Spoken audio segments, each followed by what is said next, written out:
సాయిబాబా సూక్తులు నేర్చుకుందాం. శ్రీ సాయి జయ సాయి జయ జయ సాయి. షిరిడి ప్రవేశమే సర్వదుఃఖ పరిహారము. హర్కులైననేమి నిరుపేదలైననేమి ద్వారకామై ప్రవేశించినంతనే సుఖ సంపద పొందగలరు. ఈ భౌతిక దేహానంతరం సహితం నేను సంతృప్తుడిని.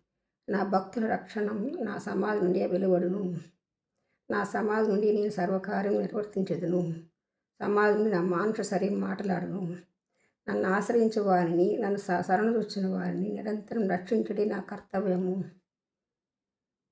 నా యందు ఎవరి దృష్టి కలదు వారి యందే నా యొక్క కటాక్షం కలదు. మీ భారములను నాపై బడవేయుడు, నేను మోసెదను. నా సహాయం కానీ సలహా కానీ కోరిన తక్షణమే వసంగుదును. నా భక్తుల గృహముల ఇంట ఇల్లేమి అని శబ్దం పడకూడదు. ఓం శాంతి శాంతి శాంతి. శ్రీ సాయి జయ సాయి జయ జయ సాయి.